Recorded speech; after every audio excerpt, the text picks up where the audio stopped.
They said love takes you places. But no one ever warned me. Some places you don't come back from. My name is Emily Carter. I'm 21. And this happened during my third year in college. I was just an average student living in a cramped apartment in Atlanta, juggling textbooks and ramen noodles.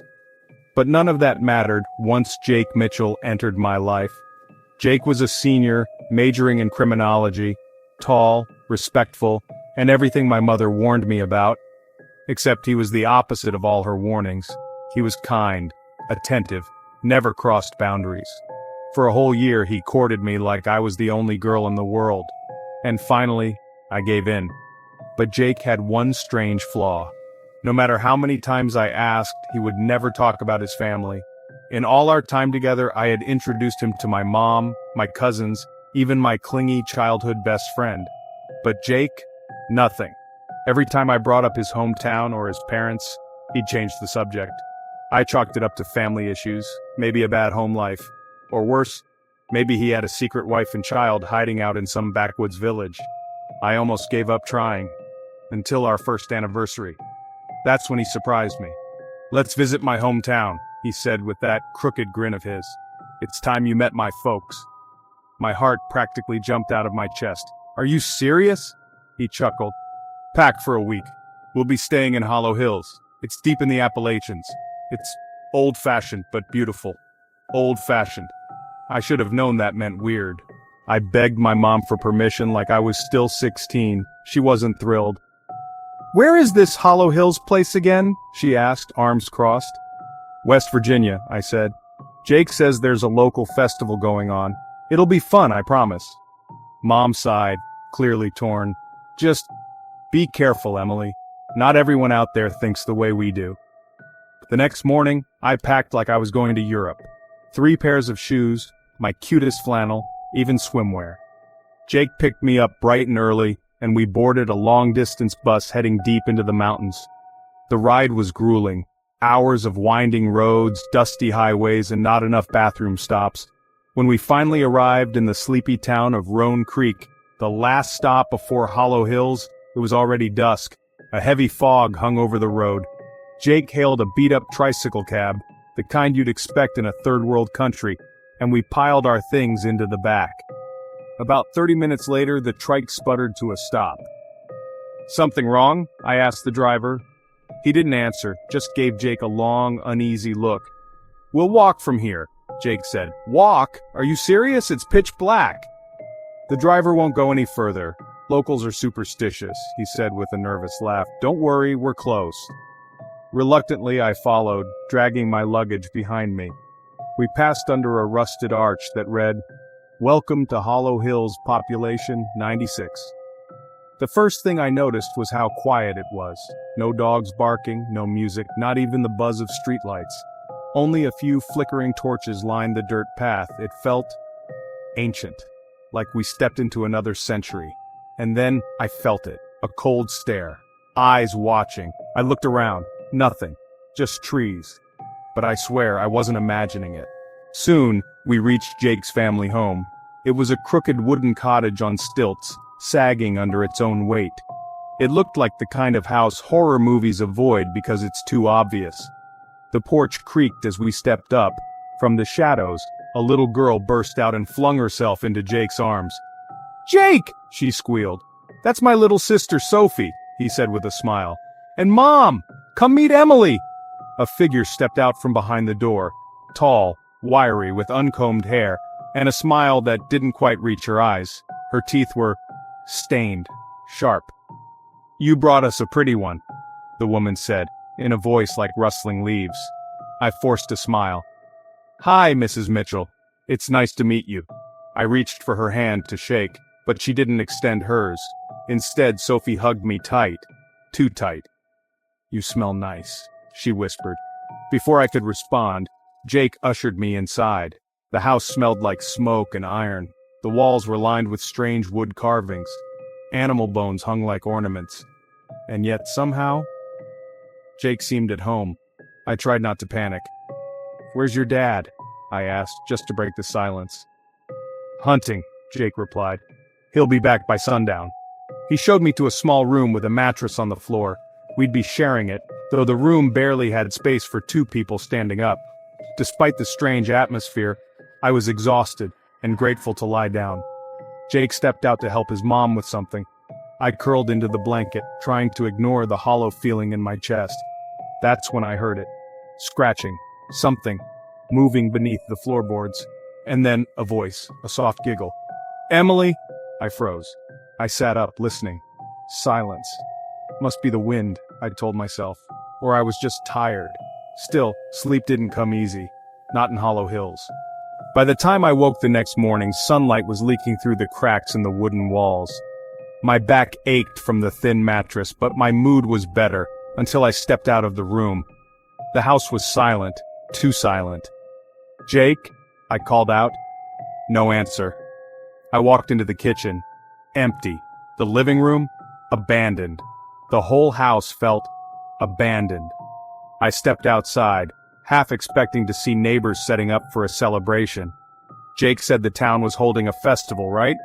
But there were no banners, no booths, no balloons, just smoke rising from distant chimneys and the quiet creak of wind blowing through brittle trees.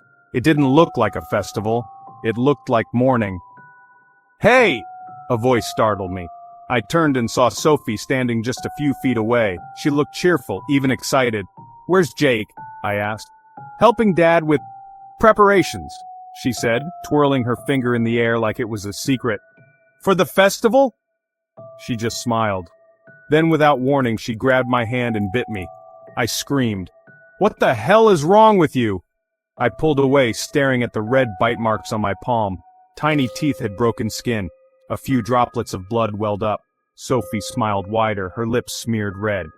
Jake rushed out of nowhere and pulled me aside. "Whoa, what happened?" "She bit me! Your sister just bit me." Jake looked at my hand and shrugged. "It's not that bad, she's just playful." "Playful?" I snapped. "Jake, your little sister just drew blood." He looked down, clearly uncomfortable. "I'll talk to her, I promise." I stared at him in disbelief. He didn't look angry, he looked indifferent. The rest of the day passed in awkward silence. Jake's mom offered me coffee. His dad returned home with sacks of fresh meat. But when I asked what kind of meat, no one answered. They just smiled. I decided to get some fresh air. That's when I met Rose, Lauren, Beth, and Maya. 4 girls around my age sitting near an old tree at the edge of the woods. Like me, they weren't from Hollow Hills. "You staying with someone here too?" Rose asked. "Yeah, my boyfriend," I said. "I thought this was supposed to be a festival weekend." Lauren scoffed. "Festival? This place is dead. There's no music, no decorations, just weird stares and creepy people." Beth leaned closer. "We were all invited here by someone. Different guys. Said there'd be a big feast." Maya nodded. "But something's not right. People keep disappearing. Yesterday we were 5. Now we're 4. My stomach twisted. "You lost someone?" "Yeah, our friend Wendy," Rose said. "She left the house this morning and never came back. Her stuff's still in the room." My heart started pounding. I wanted to tell them about Sophie. About the bite, the meat on the table, the way the townsfolk looked at me like I was dinner, not a guest. Instead, I asked, "Do you think we should leave?" "We were planning on it," Lauren said. "We were just waiting for sundown. Want to come with us?" I nodded. "Yes, absolutely. I just have to tell Jake first." But when I returned to the Mitchell's house, Jake was waiting for me on the porch. He was smiling. Too much smiling happens in this town. "There you are," he said. "I was looking for you." I forced a smile back. "Just met some of the other girls visiting. They're nice." "Oh?" His tone changed. "You wandered off alone?" "Just needed air." Jake's smile faded slightly. "Be careful around the woods, Emily. There are wild things out there." "Yeah, I figured," I said, clutching my bitten hand. He noticed. "You're still upset about Sophie?" "You think?" Jake sighed. "I get it. You're out of your element, but tonight will change everything. You'll understand after the festival." I almost asked what festival, but I didn't want to hear more lies. That night he took me to the town square. The only lights came from bonfires.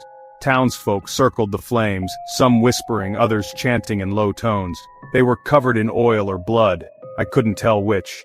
The smell was unbearable. Smoke, charred meat, Something else, something rotten. Jake's arm tightened around me. "Just stay close," he whispered. From the shadows, Old Man Harris, a hunched figure with cloudy eyes and a knife on his hip, approached us. "She's the one?" he rasped. Jake nodded. "Pretty," the old man said. "Just like the others." I stepped back. "Others?" Jake laughed it off. "Relax, he's just being weird." But the way Harris licked his cracked lips, it didn't feel like a joke. They brought out a massive table draped in red cloth, and then, from inside a shed, they dragged something out wrapped in canvas and rope. It thumped as they laid it on the table. I looked away. Jake leaned in. "This is the moment. You'll understand now." He pulled back the cloth. I screamed. Blood pooled under the body, arms tied, head twisted, hair soaked in red. It was Wendy. Her chest was carved open. I stumbled back, nearly falling. "You're monsters!" I shouted. "What the hell is this?" Jake grabbed my arm, his eyes wild. "It's the feast, Emily. You're the guest of honor." We ran. I don't remember when my legs started moving or when I stopped screaming. I just know I ran. The last thing I saw was Jake's blood-soaked hands reaching toward me like he still expected me to stay, like this was normal, like I was the one being unreasonable. I bolted through the narrow path between the trees, dirt and dead leaves crunching beneath my shoes. My only thought was, get out, get out, get out. I didn't stop until I saw a clearing, and then I saw them. Rose, Lauren, Beth, Maya, still alive, still hiding. They looked up as I stumbled toward them, gasping for air. "They killed her," I said between sobs. "They killed Wendy." Maya's face went pale. "What do you mean?" "They butchered her. In front of everyone. Jake was in on it. They all were. This whole town is sick." Rose wrapped an arm around me. "We have to leave, now." We ran together, deeper into the woods, following no trail, just instinct. We had to get as far from the town as possible before they noticed we were gone. But it was already too late. A howl cut through the trees, deep and long, like something not entirely human. Then another, and another, then laughter. Not the joyful kind. The kind you hear before you die. We ducked into a patch of tall grass, huddling low, trying not to breathe. My heart was beating so loud I was sure they could hear it. That's when I saw them, gliding through the trees like shadows, skin glistening in the moonlight. Their bodies were hunched, oiled, twisted, and their eyes, God, their eyes, bright red like coals. They weren't people anymore. They were something else. Beth whispered, "Aswangs." None of us asked how she knew the word. Somehow, deep down, we all knew what they were. Suddenly, the creatures stopped. One of them sniffed the air. Its long tongue slid from its lips, and then it looked directly at our hiding place. We froze. Then Rose screamed, "No!" She took off running. I shouted after her, but it was useless. One of the things leaped forward, unnaturally fast, and tackled her. We heard her scream once more, then a sickening crack. Her body went limp. We couldn't save her, we couldn't even mourn her, because they knew where we were now. We ran again. Branches whipped at our faces, roots caught our feet, Maya fell, and I dragged her back up. Beth was crying. Lauren had a panic attack mid-sprint, but forced herself to keep going, and through it all, we heard them chasing us. Not running, floating, gliding, sniffing, they were playing with us. Then I saw it, a river. The water shimmered in the moonlight, cold and rushing. "This way!" I screamed. We didn't hesitate. One by one we plunged into the water. The current was brutal, ice cold and wild. It soaked our clothes and numbed our limbs, but we didn't stop. Because the moment we reached the other side, they stopped.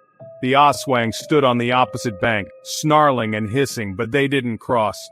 They couldn't. Their red eyes burned holes through the night, but none of them stepped foot in the water. Safe, for now. We collapsed in the grass, soaking wet and shivering. None of us spoke. There was nothing to say. Maya broke the silence. "Jake, he lured you here?" I nodded, shaking. "He told me we were visiting for a festival. I had no idea." Lauren looked at me, her eyes hollow. "He's one of them, isn't he?" My throat tightened. "I think so. I think they all are," Beth said quietly. "And I think we were meant to be the main course." Eventually we found an old farm road that led to a gas station. The owner called the police for us, but when we told them about Hollow Hills, they just exchanged nervous glances. "You came out of there alive?" one officer whispered. Apparently they all knew. Every year visitors came, young women mostly, and they were never seen again. Locals called it curse, avoided it completely, but no one ever did anything about it. Until now. As the police made arrangements to take our statements, I sat on the curb, wrapped in a blanket, staring at the sunrise. Jake's face flashed in my memory, that smile, those eyes, the kiss he gave me on the Ferris wheel, the way he held my hand like it meant something, but it was all fake, a trap. He was never in love with me, he was just preparing me, fatting me up for slaughter. We were taken to the nearest sheriff's station for questioning. Officers took notes while pretending not to roll their eyes. One guy even asked if we were drunk, but when they saw the bite on my hand, when they saw the terror behind our eyes, they stopped laughing. Still, no one volunteered to go back to Hollow Hills. One deputy said it best. We don't mess with that place. Never have, never will. They gave us a choice. Go home and forget, or wait for the appropriate task force. We didn't wait. We left that same afternoon. Beth returned to Chicago. Lauren went to New York. Maya vanished into a support center out west. I returned to Atlanta, but I was never the same. I couldn't sleep. I couldn't eat meat. And most of all, I couldn't stop checking the windows every night waiting to see red eyes in the dark. 3 weeks passed. Then I got a call, a private number. I almost didn't answer, but something told me I had to. Emily? The voice on the other end was deep, familiar. Jake. I froze. I had to call, he said. I know you hate me, I don't blame you, but I needed to explain. I need you to know I didn't want this. I didn't say a word, I just listened. My family, they were never supposed to bring you in. I told them you weren't like the others. He hesitated. I loved you. I almost hung up, but then he whispered something that chilled me to my core. You were supposed to be my offering, but I broke the cycle. I let you go. That night I had another nightmare. I was back in Hollow Hills. The red eyes surrounded me, but this time, they didn't come for me. They came for someone else. A woman, bound, gagged, crying. She was screaming one name, Jake. The next morning I saw the headline, Local woman vanishes after road trip with boyfriend photo attached. It wasn't Jake. It was a new guy. But I recognized the look in his eyes. I recognized the smile. Another predator. Another feast. That's when it clicked. Jake hadn't broken the cycle. He'd passed it on. He wasn't saving me. He was replacing me. He didn't save me because he loved me. He spared me because someone else had to take my place. I wasn't the girl he brought home to meet his family. I was the one that got away so the others wouldn't suspect a thing.